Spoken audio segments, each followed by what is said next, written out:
Olá, seja bem-vindo ao Academia. O tema do programa de hoje é o encarceramento de mulheres por tráfico de drogas. O que tem levado essas mulheres ao tráfico? Por que esse mercado ilícito vem recrutando cada vez mais a mão de obra feminina? A dissertação é da mestre em Direito, Luciana Ramos.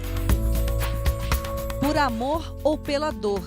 Um olhar feminista sobre o encarceramento de mulheres por tráfico de drogas. Dissertação apresentada à Faculdade de Direito da Universidade de Brasília, como requisito à obtenção do título de mestre em Direito. Orientadora, Ela Vieco Volkmer de Castilho. E para o debate que acontece no segundo bloco, estão aqui Inês Gandolfo, doutora em Psicologia, e Pedro Paulo Castelo Branco Coelho, mestre em Direito. Sejam bem-vindos à Academia.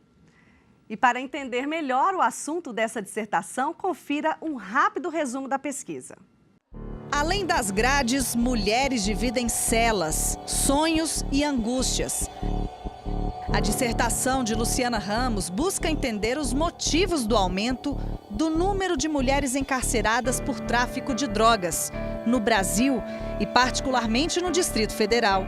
Dados do Departamento Penitenciário Nacional mostram que a população carcerária feminina cresceu de 5.601 em 2001 para 34.807 em 2011. Relata ainda que o Distrito Federal é a unidade da federação que mais encarcerou mulheres neste período. A taxa nacional de presas por 100 mil mulheres era de 35,8% no Brasil e no DF de 107,6%. A maioria foi parar na cadeia por causa do tráfico de drogas. Os questionamentos que direcionam a pesquisa giram em torno do papel dessas mulheres neste mercado ilícito. Luciana, seja bem-vinda ao Academia. A gente percebe que na reportagem que foi exibida, os dados são de 2011, são os dados da sua dissertação. Essa realidade, atualmente, das mulheres nesse mercado ilícito, continua a mesma?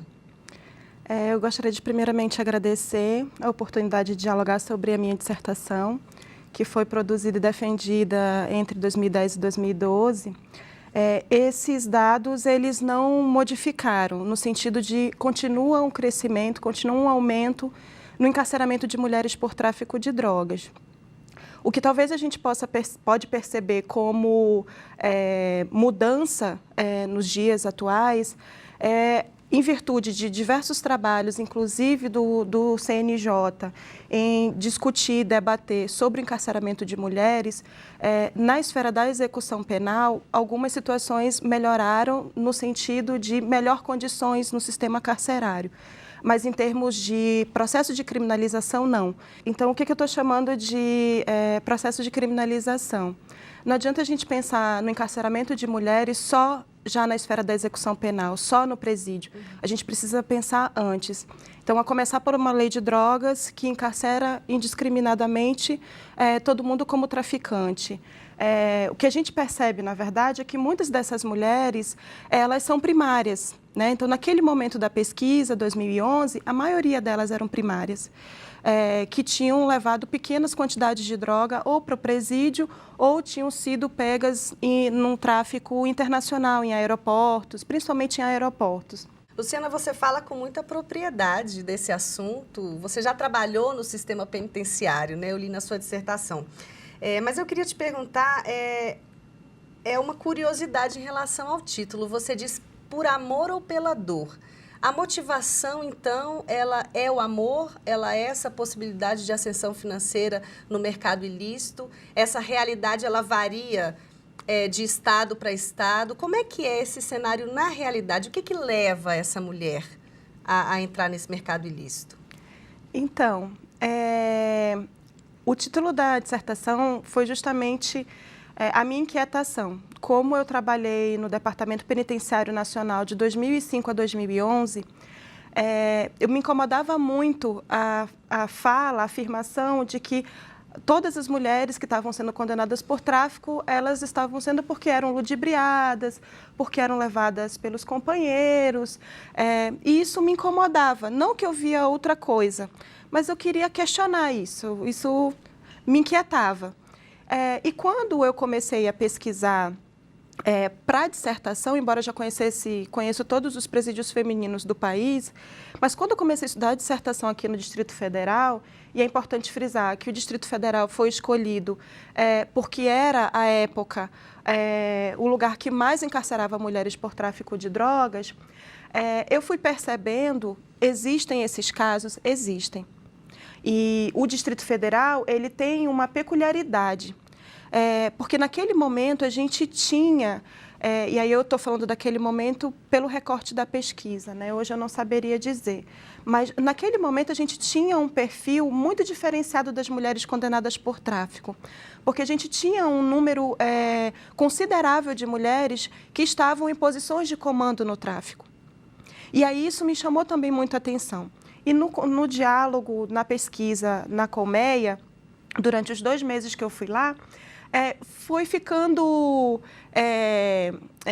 evidente que muito dessa afirmação de que as mulheres iam para o tráfico em função dos maridos, namorados, enfim, ela podia ser de 2 lógicas. Isso era feito ou como um discurso, ou como na prática. Existiam alguns casos, sim, de mulheres que tinham como objetivo levar para os seus maridos a coisa do cuidado, né? Essa perspectiva do cuidado, mas o que eu acabei percebendo é que existe, na verdade, e aí aqui no DF, naquele momento existia um recrutamento de mulheres, porque há um processo de facilitação de entrada, e aí há uma facilitação na entrada de drogas e de serviços sexuais, porque quem trabalha com o sistema penitenciário sabe que isso é o que acalma a cadeia, né? Tem até um jargão de que sem isso a casa cai. Então, há um recrutamento de mulheres para esse tipo de serviço. Então, o que eu consegui perceber na pesquisa, no diálogo com algumas mulheres condenadas por tráfico naquele momento, é que existe, sim, um mercado intrapresídio, justamente por essa facilitação na entrada de mulheres. Importante ressaltar que essa facilitação não acontece o contrário, né? Quando a mulher está presa. Não acontece. E aí é um reflexo dessa desigualdade de gênero ao qual o sistema punitivo também lida com as mulheres condenadas ou que estão em processo de condenação. E aí é delicado porque muitas dessas mulheres, muitas não, mas algumas dessas mulheres com as quais eu conversei, afirmavam que nem conheciam a pessoa com quem elas iam se encontrar. E que, na verdade, houve um cadastramento, né, para a visita por outras pessoas e elas simplesmente são avisadas do dia. Luciana, não só a prática, né, te levou a chegar a todas essas conclusões, mas também alguns livros que a Luciana indicou que foram fundamentais para toda essa pesquisa e a gente vai ver agora. Corpo Negro Caído no Chão. Autora Ana Luísa Pinheiro Flausina, editora Contraponto. Criminologia e Feminismo. Autores Vera Regina Pereira de Andrade, Alessandro Barata, Lênio Streck, editora Sulina. La Divisão Sexual del Trabalho. Autora Elana Hirata e Daniele Kergoat, editora Associação Trabalho e Sociedade. Agora a gente abre espaço para você concluir a dissertação. Fique à vontade. Quando eu trabalho tentando entender quem são essas mulheres, tentando entender como que o sistema de justiça criminal lida com elas, né, nesse processo de encarceramento por tráfico de drogas, e trazendo para essa leitura da organização social do trabalho, eu acho que a grande inovação da dissertação é essa. porque a gente pensar que a maior parte dessas mulheres tem um nível de escolaridade, ensino fundamental incompleto ou médio completo. Geralmente são arrimos de família, com mais de 3 filhos, que no momento do cometimento do ato infracional estavam desempregadas ou nunca tinham tido carteira de trabalho assinada. Então, a gente pensar o que é o mundo do trabalho para essas mulheres é pensar como que o tráfico tem sido uma possibilidade e como que o Estado brasileiro precisa repensar suas políticas de trabalho. Porque ao mesmo tempo que o Estado brasileiro não apresenta soluções alternativas e possibilidades de melhoria nas condições de trabalho das mulheres, o tráfico vem apresentando isso. Então, o tráfico tem sido essa possibilidade, né? Mas a contradição disso é que o tráfico reforça essa divisão sexual do trabalho do que é o papel da mulher também na sociedade. Então, quando a mulher aceita um trabalho de levar uma droga dentro da unidade prisional, ela o faz, sai, recebe o seu dinheiro e vai continuar os seus afazeres, né? Buscar um filho na escola e tal. Então, a ausência de políticas públicas, não só no âmbito do trabalho, mas da assistência, a gente tem visto, por exemplo, aqui no Distrito Federal, uma dificuldade enorme com relação aos restaurantes comunitários, que isso é uma política pública extremamente importante para as mulheres trabalhadoras. A gente vê como que o tráfico vai aliciando e sendo uma possibilidade para essas mulheres. E, para finalizar, a divisão sexual do trabalho ela também se dá dentro da estrutura do tráfico. E aí, por que essas mulheres têm sido cada vez mais encarceradas? Porque no processo de criminalização, a agência de polícia ela não consegue abarcar todos os crimes que acontecem em sociedade. Ela vai chegar naqueles que estão mais próximos a ela, né? E o que está mais próximo a ela são geralmente aqueles de menor potencial, os que estão na rua, os que estão num policiamento preventivo, enfim. E as mulheres, elas estão dentro da hierarquia do tráfico na base da hierarquia. Né? Então, se a gente perceber que, majoritariamente, as mulheres condenadas por tráfico de drogas ou fazem o trabalho de mula, de avião, que são desses pequenos tráficos, né? A gente vai perceber que elas estão sendo mais criminalizadas porque elas estão mais vulneráveis no processo de criminalização e porque elas desenvolvem trabalhos dentro do mercado das drogas, trabalhos menos privilegiados, digamos assim, né? E muito mais fáceis de serem aprisionadas do que os homens. Ok, obrigada pela sua exposição. A gente parte agora para um breve intervalo, porque já tem debate aqui no Academia. É rapidinho.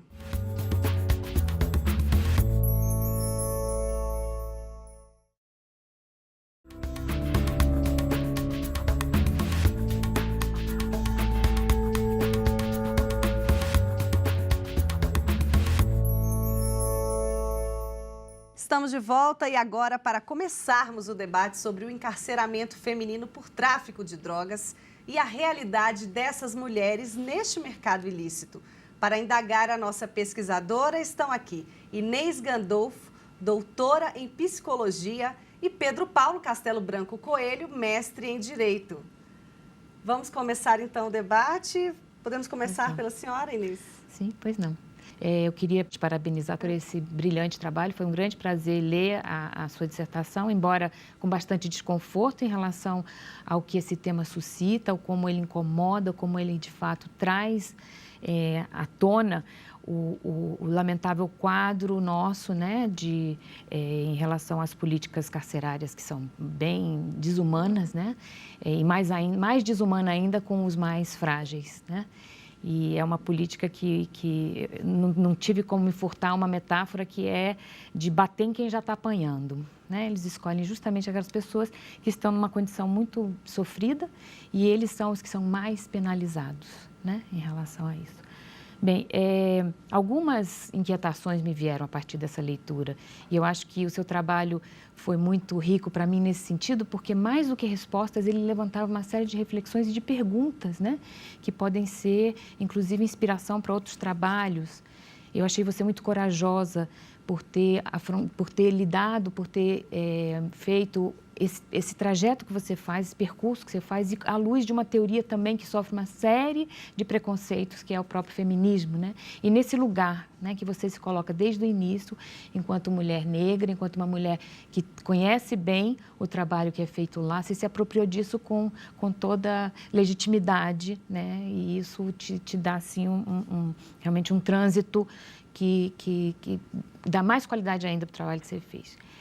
Bem, então as reflexões que eu teci à luz dessa leitura do seu trabalho, primeiramente é de enxergar esse quadro que está se colocando aí já há alguns anos. Eu diria que desde que foi aprovada a Lei 11.343, que vinha com uma perspectiva de descriminalização das drogas, parece que ao invés de ter ajudado na perspectiva de humanização do tratamento da pessoa envolvida com drogas, ela foi justamente o contrário. Acho que foi um tiro no pé, porque o que a gente tem assistido é que a população carcerária desde então aumentou, se não me engano, na cifra de 40%, o número de pessoas envolvidas com drogas. E nesse espectro, eu acho que não caem somente os traficantes, né? Eu acho que sob a denominação de tráfico entra uma série de pessoas que muitas vezes portam quantidades para consumo ou também para atividades que garantam a sua sustentação econômica, que garantam a sua sobrevivência, né? Agora, o que o seu trabalho mostra é que essa porcentagem foi muito maior em relação à população feminina, né? Isso foi surpreendente e isso traz um dado novo que precisa ser visto. Porque não é apenas que a compreensão dessa nova categoria que a Lei 11.343 coloca, que também não é um consenso entre os juízes, eu acredito que isso também é outra polêmica, não se sabe se é crime sui generis, se é uma contravenção penal ou se é um crime sui generis, enfim, ainda existe toda uma dúvida em relação a como enquadrar a pessoa dentro dessa lei. Além do mais, muitas vezes a própria arbitrariedade, a própria subjetividade ali de quem está julgando acaba colocando, né, ladrão de galinha com um assassino dentro do mesmo, né, balaio, vamos dizer assim. Agora, por que será? Eu sei que você já falou muito disso, mas ainda resta, né, essa dúvida. Por que agora, né, o inimigo agora é outro, agora são as mulheres as que estão sendo as mais vitimizadas, né? E continua na perspectiva dessa estatística, né? Que se o Brasil muitas vezes é tido como não racista, acho que as estatísticas negam essa condição, né? E mostram como que isso é uma falácia, né? Por que as mulheres negras? Por que mulheres? E por que o DF, né, o Distrito Federal, é campeão, né, numa lamentável ranking que nós não gostaríamos de estar nele? O Foucault, né, ele fala muito da docilização dos corpos. E eu, contrariamente, na minha dissertação, vou dizer que para as mulheres não é docilização dos corpos, não é contenção. Pode ser uma contenção física, né, de um isolamento dentro de uma unidade prisional. Mas ali dentro é um processo de embrutecimento. E de um consumo de remédios psiquiátricos e, enfim, ansiolíticos muito grande. E isso é uma dimensão que a gente precisa avançar, precisa pensar. Cada vez mais parece que o Estado, por não conceber que uma mulher cometa crime, e aí eu não estou dizendo com isso que eu estou justificando, mas como não consegue lidar com essa mulher que rompe com os padrões socialmente construídos para ela, a punição ela é cada vez maior. A condenação ela não é suficiente. Passo a palavra agora para o Pedro Paulo.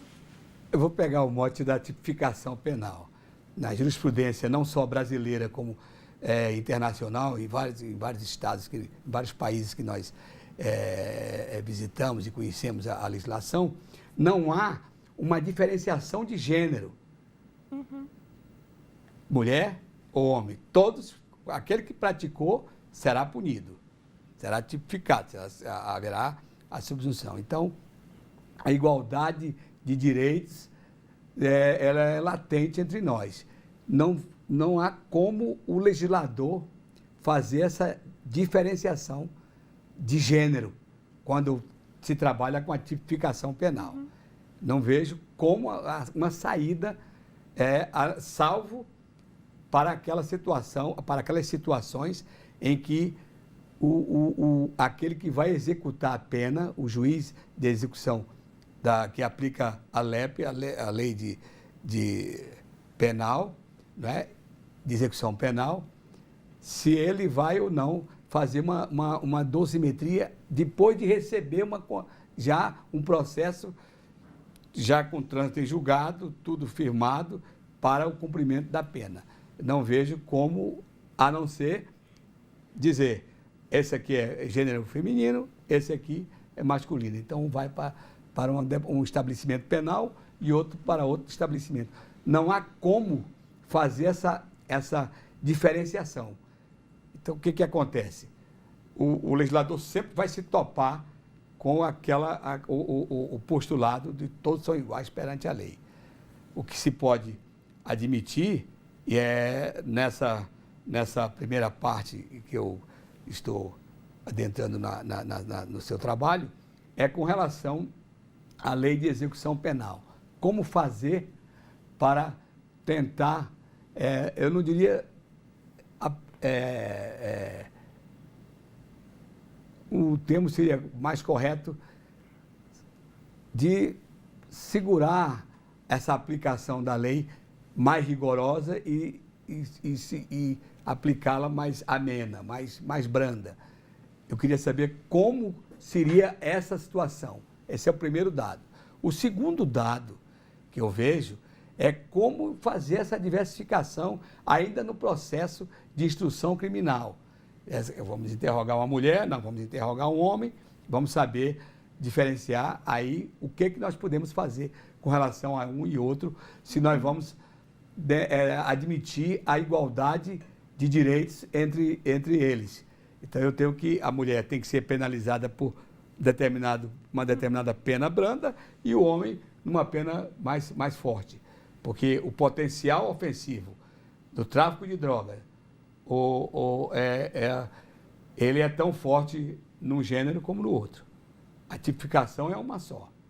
O que pode acontecer é com relação àquele que usa o dependente, esse sim, que será realmente descriminalizado e precisa não de pena, não de punição, não de estabelecimento penitenciário, mas de tratamento psíquico e social. Quando eu falo na diferenciação da tipificação penal, não é para associar os gêneros, não. Né? Não é para fazer diferenciação dos gêneros, muito pelo contrário. Mas é saber, e aí existem vários estudos, não só acadêmicos, como da própria Senasp, enfim, do próprio Departamento Penitenciário Nacional, do CNPCP, que conhecem e sabem como é que se dá a estrutura do tráfico de drogas e onde atuam homens e onde atuam mulheres. Se você pensa numa lei como a 11.343, com um artigo que tipifica, que coloca vários verbos tipificando tudo, desde uma elaboração, né? Desde uma fermentação de sei lá o quê, de um químico, de um composto usado para a composição da droga, até quem comanda o tráfico, é desigual. Aí eu vou puxar o princípio da igualdade, porque aí é desigual, porque a função de queimar um químico, ela é bem diferente e o impacto do bem jurídico, ele é diferenciado também. Então, quando eu digo que seria interessante a gente pensar nessa diferenciação da questão da tipificação penal, não é com relação ao gênero, mas é não colocar todo mundo junto, porque existem situações que são muito específicas. E a gente vive num Estado, né, o Estado brasileiro é um Estado extremamente desigual socialmente, economicamente. Então, quando a gente olha para o sistema carcerário, quem está no sistema carcerário? Né? Então, são majoritariamente pessoas em situação de vulnerabilidade econômica, social, do trabalho, de saúde, de políticas públicas, são as mulheres. E assim, e aí essas pessoas, elas não estão no sistema porque elas não têm condições, no sentido de, eu não tenho condição, então vou entrar no crime. Não. Elas estão no sistema por quê? Porque a gente vive numa estrutura social que forja determinadas tipificações penais direcionadas a esse público. Não há como se fazer isso, porque o princípio da igualdade, de isonomia, do direito de cada um, está no postulado de todos são iguais perante a lei. A questão, doutor Pedro, é que isso não se dá no tráfico com relação às mulheres. Elas são pegas sozinhas. O princípio da igualdade, ele não se revela na aplicação da pena. Ele não se revela no processo de execução penal também. Eu agradeço a presença de vocês, Luciana, Inês, Pedro Paulo. Chegamos ao final de mais uma Academia e você também pode apresentar a sua tese ou dissertação aqui no programa. Se interessou? Então mande um e-mail para a gente, academia@stf.jus.br. E para rever o Academia desta semana é só acessar o site que você vê aí na tela, tvjustiça.jus.br. Até o próximo programa.